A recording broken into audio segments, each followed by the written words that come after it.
అందరికీ నమస్కారం.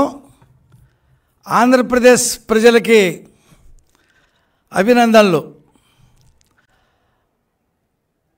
రాష్ట్రంలో ఎన్నికల ఫలితాలు మేము మొదటి నుండి చెప్తున్నదే నిజమైంది.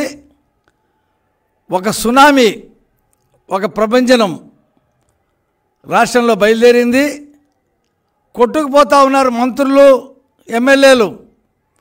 మా కృష్ణా జిల్లాలో గుడివాడ గుట్కా నాని కొట్టుకుపోతున్నాడు, వంశీ కొట్టుకుపోతూ ఉన్నాడు, పెద్ద పెద్ద తలకాయలు లెగిసిపోతూ ఉన్నాయి. చంద్రన్న పాలన కావాలని, జగన్మోహన్ రెడ్డి అరాచకానికి, జగన్మోహన్ రెడ్డి దోపిడీకి, జగన్మోహన్ రెడ్డి చేస్తున్నటువంటి అవినీతికి, దౌర్జన్యాలకి ఈరోజు రాష్ట్రంలో ప్రజలు పెద్ద ఎత్తున ఆ రోజు 13వ తారీఖు నాడు సునామీలా ఓటేశారు. ఇవాళ ఫలితాలు వస్తూ ఉన్నాయి. ముఖ్యమంత్రి ఒకడు బిక్కుబిక్కుమంటూ గెలిచేలా ఉన్నాడు. మిగతా మంత్రులు పెద్ద పెద్ద తలకాయలు, పెద్దిరెడ్డి రామచంద్రారెడ్డి లాంటి వాళ్ళే వెనకంజలో ఉన్నారు, మట్టి కరుస్తూ ఉన్నారు. చంద్రన్నతో పెట్టుకోవద్దని చెప్పాం మేము మొదటి నుంచి. ప్రజల్ని వంచి ఒక్క ఛాన్స్ అని చెప్పి అధికారంలోకి వచ్చి అన్ని వర్గాల ప్రజల్ని మోసం చేశాడు జగన్మోహన్ రెడ్డి. దాని ఫలితమే ఇవాళ ఈ విజయం. తెలుగుదేశం పార్టీ ప్రజల పక్షాన్ని నిలబడింది, పోరాడింది, ఎంతోమంది కార్యకర్తలు పోగొట్టుకుంది. రోడ్డు మీద మెడ కోసి చంద్రయ్యని హత్య చేశారు. అచ్చెన్నాయుడు దగ్గర నుంచి అశోక్ బాబు వరకు ఎంతమంది నాయకుల్ని అర్ధరాత్రి తీసుకుని వెళ్ళిపోయారు, జైళ్లలో పెట్టారు. కక్ష సాధింపు రాజకీయాలు ప్రారంభించాడు. మేము చెప్తా ఉన్నాం, ఎన్నికలు ఎప్పుడు జరిగినా 145 పైనే, 145, 150 పైనే అని చెప్పి చెప్తా ఉంటే చాలామంది విశ్లేషకులు, పేరు మోసిన విశ్లేషకులు, పేరు మోసిన ప్రొఫెసర్లు పేటీఎంల కింద మారిపోయి మమ్మల్ని విమర్శించడం ప్రారంభించారు. మేము ప్రజా ఉద్యమాలు చేయట్లేదని చెప్పాడు ఒక ఆయన, ఒక విశ్లేషకుడు. ఇవాళ రైతాంగం, కార్మికులు, కర్షకులు, రైతాంగం, వ్యాపారస్తులు, చేతి వృత్తుల వాళ్ళు ఏకమయ్యారు. సంపూర్ణ మద్యపాన నిషేధం అని చెప్పి మహిళల్ని ఓట్లు ఆకట్టుకొని అధికారంకి వచ్చిన తర్వాత సొంత బ్రాండ్లు అతనే లిక్కర్ తయారు చేసుకొని అమ్ముకుంటుంటే ప్రజలు సమయం కోసం చూశారు. సమయం వచ్చినప్పుడు ఓడిస్తామని చెప్పారు. అదే జరుగుతూ ఉంది. ప్రతిపక్ష నాయకుడి హోదా కూడా జగన్మోహన్ రెడ్డికి వస్తుందో లేదో గ్యారంటీ, అలా ఉంది పరిస్థితి. ఒక్క 15 చోట్ల తప్పితే ఎక్కడ కూడా 3వ రౌండ్లో లీడింగ్లో లేడు. దోపిడీ అండి. ఎక్కిన దగ్గర నుంచి ఇసుకలో దోపిడీ, మైనింగ్లో దోపిడీ, రకరకాలైనటువంటి దోపిడీ, లిక్కర్లో దోపిడీ రాజ్యం కొనసాగింది 5 సంవత్సరాలు. రాక్షస రాజ్యం కొనసాగింది. పోలీసులను చేతిలో పెట్టుకొని ప్రజల్ని అణిచివేయటానికి సిద్ధమయ్యాడు. ప్రపంచ చరిత్రలో ఏ నియంత కూడా కొన్ని రోజులు అతని మాట నెగ్గించుకుంటాడు తప్పితే ఆ తర్వాత ప్రజా ఆగ్రహానికి గుర్తొక తప్పదు. పొరపాటు చేశాం, చంద్రన్నని ఓడించాం, ఇతని మాయమాటలు నమ్మాం, రాష్ట్రం అధోగతి పాలైంది,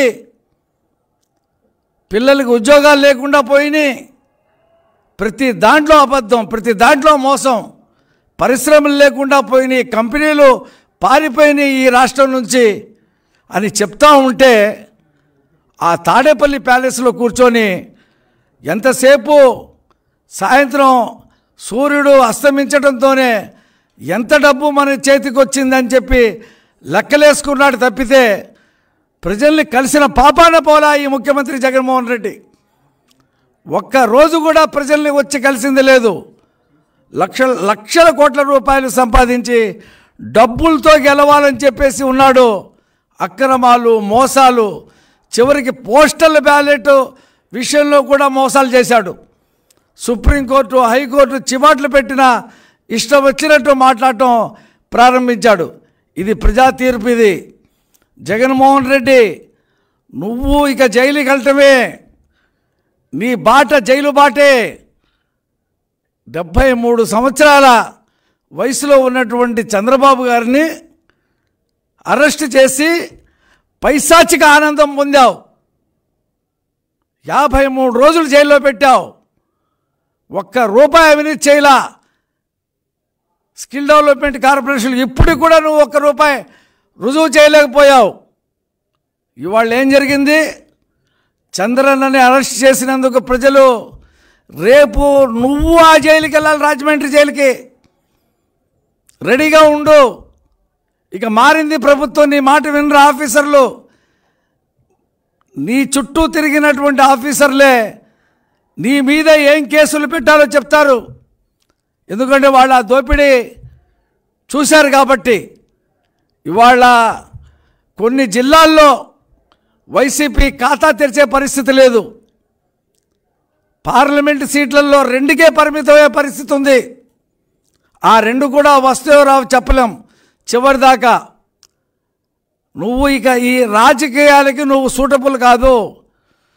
తండ్రి పేరు చెప్పుకొని అధికారంలోకి వచ్చావు. ఒక్క ఛాన్స్ అని చెప్పి అధికారంలోకి వచ్చావు. నీ పార్టీ మోతేసుకోవటమే. మేము మొదటి నుంచి చెప్తా ఉన్నాం, ఎన్నికల తర్వాత వైసీపీ ఉండదు, వైసీపీ ఉండదని చెప్పాం.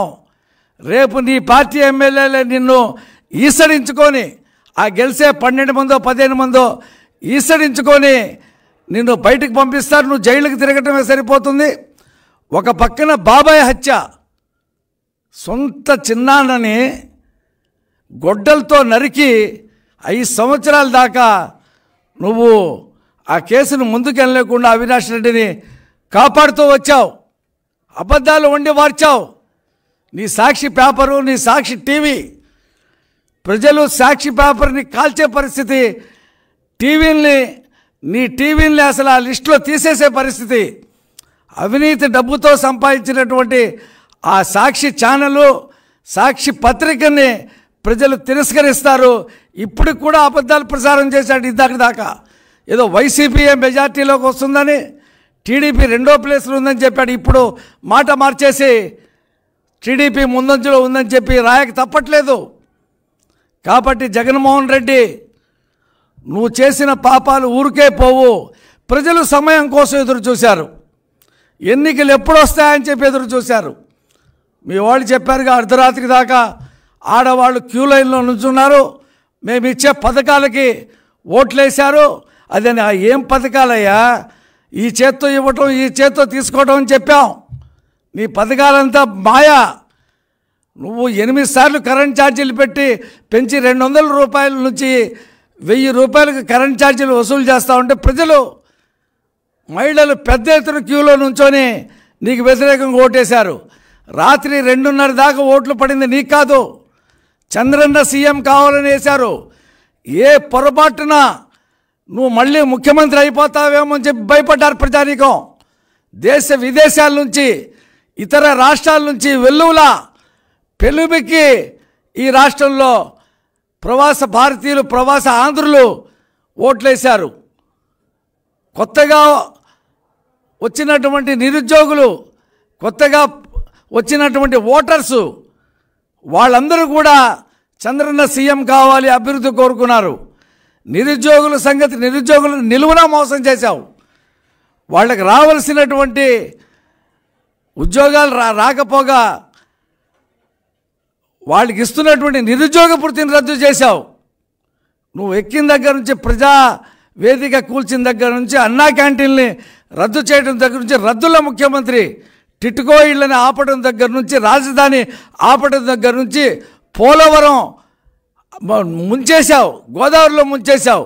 అన్నీ వినాశకాలే, విపరీత బుద్ధి. ఇక నీకు రాజకీయ జీవితం లేదు, నీకు జైలు జీవితమే. నువ్వు అక్రమంగా సంపాదించిన డబ్బంతా కక్కిస్తాం. అందులో ఏం 4-5 లక్షల కోట్ల రూపాయలు నువ్వు దోపిడీ చేశావు, మొత్తం కూడా కక్కిస్తాం. నువ్వు విదేశాల్లో దాచుకున్నా, నువ్వు హవాలా ద్వారా విదేశాల్లో దాక్కున్నా మొత్తం లాగుతాం. అందులో ఏం సందేహం లేదు. భారతదేశ రాజకీయాల్లో నీకు స్థానం లేదు. ఆంధ్రప్రదేశ్ ప్రజలు చీ కొట్టారు. ఇక నువ్వు ఆ ఎమ్మెల్యేగా ఉండటం కూడా అనవసరం. కాబట్టి నీ పార్టీని రద్దు చేసుకొని నీకు జైలు జీవితం గడుపుకో. ఇందులో ఏం సందేహం లేదు. ప్రజలు చంద్రన్నని అనవసరంగా దించామని చెప్పి బాధపడ్డారు. ప్రతి వాళ్ళు చెత్త మీద పన్నేసినటువంటి ముఖ్యమంత్రి నువ్వు. నీ చెత్త మీద పన్నేసిన ముఖ్యమంత్రిని మహిళలు క్యూలో నుంచి నీకు ఓట్లేశారా? కులాల్ని రెచ్చగొట్టావు, మతాల్ని రెచ్చగొట్టావు, ప్రాంతాల్ని రెచ్చగొట్టావు, అన్ని రకాల ప్రయత్నాలు చేసావు. దొంగ ఓట్లు చేర్పించి మా ఓట్లన్నీ తీసేసే ప్రయత్నం చేశావు. రాజధానిని చంపేశావు కదయ్యా. రాజధాని లేని రాష్ట్రం అని చెప్పి వస్తే ప్రజలు పౌరుషానికి గురయ్యారు, అవమానాలు గురయ్యారు. రాజధాని లేదా మన రాష్ట్రానికి అని చెప్పేసి బాధపడ్డారు. వాళ్ళందరూ ఓట్లేశారు. పోలవరాన్ని ముంచేశావు, రైతాంగం అంతా ఓట్లేసింది. కాబట్టి నీ ఆట బంద్. అంబటి రాంబాబు ఏం మాట్లాడతావు ఇప్పుడు? కొడాలి నాని ఏం మాట్లాడతావు? వల్లభనేని వంశీ ఏం మాట్లాడతావు? రోజా ఎక్కడున్నావు? ఎక్కడ దాక్కున్నావు? ఏం మాట్లాడతావు చెప్పు. ఓడిపోతున్నావు కదా. మొత్తం మంత్రులు ఏదో గుడ్డిలో మెల్లలాగా బొత్స సత్యనారాయణ లీడింగ్లో ఉన్నాడంటారు. అది కూడా చివరిదాకా ఉంటుందో ఉండదో చెప్పలేం. కాబట్టి మీకు తగిన శాస్తి జరిగింది. ప్రజలు కర్రు కాల్చి వాత పెట్టారు. ఇక మీకు రాజకీయ జీవితం అవుట్. మీ జగన్మోహన్ రెడ్డి పేరు చెప్పుకునే పరిస్థితి మీకు ఉండదు. మీరు వాళ్ళ నెత్తి మీద చెంగేసుకొని ఏడవటం తప్పితే మీకు ఏమీ లేదు. 5 సంవత్సరాలు విర్రవీగిపోయారు. 5 సంవత్సరాలు పోలీసులు చేతిలో పెట్టుకొని ఎక్కడయ్యా ఆ సుధాకర్ని రోడ్డు మీద కట్టి ఈడ్చుకెళ్తుంటే ఏం చెప్పలేకపోయా ముఖ్యమంత్రి? అబ్దుల్ సలాం కుటుంబం రైలు కింద పడి చనిపోతే మాట్లాడలేదు నువ్వు. డ్రైవర్ సుబ్రహ్మణ్యాన్ని చంపి డోర్ డెలివరీ తీస్తే ఆ ఎమ్మెల్సీని అనంతబాబుని ఎమ్మటి పెట్టుకుని తిరిగితే దళితులు ఊరుకుంటారనుకున్నావా? ముస్లిం ప్రజానికం ఊరుకుంటుంది అనుకున్నావా? ముస్లింల మీద దాడి చేస్తూ వక్ఫ్ బోర్డు ఆస్తులు లాగేస్తూ ఈ రకంగా ఉంటే ముస్లిమ్స్ ఊరుకుంటారా? ముస్లిం లేదు, బీసీ లేదు, ఎస్టీ లేదు, అందరూ ఏకోన్ముఖంగా చంద్రన్న వెనక నిలబడ్డారు. చంద్రన్న విజయం ఇది చారిత్రాత్మకం, ఇది సునామీ. కాబట్టి జగన్మోహన్ రెడ్డి ఈ రకమైనటువంటి నువ్వు కేస్ స్టడీగా మిగిలిపోయావు భారతదేశ రాజకీయాల్లో. నీలా పరిపాలన చేసి ఏదో బటన్లు నొక్కితే ప్రజలు ఓటేస్తారని చెప్పేసి మొత్తం దోపిడీ వైపుకి వెళ్ళిపోయావు. నువ్వు అప్పుల కుప్పగా మార్చావు ఈ రాష్ట్రానికి రావాల్సినటువంటి హక్కుల్ని వదిలేసావు. తెలంగాణకి ధారాదత్తం చేశావు. మన ఆస్తుల్ని నువ్వు చేసింది 1 కాదు 2 కాదు 100 పాపాలు చేశావు. 100 పాపాలు చేసిన శిశుపాలుడికి ఏం గతి పట్టిందో ప్రజలు ప్రతి ఒక్కడూ శిశుపాలుడే నీ శిరస్సు ఛేదించారు. ఇక నువ్వు సిగ్గుతో తల ఉంచుకో. ఇంకా నువ్వు ఏదో మాట్లాడతావు. నా అక్కలారా, నా చెల్లెలారా, సొంత చెల్లెళ్ళకి న్యాయం చేయలేనివాడు, సొంత తల్లికి న్యాయం చేయలేనివాడివి.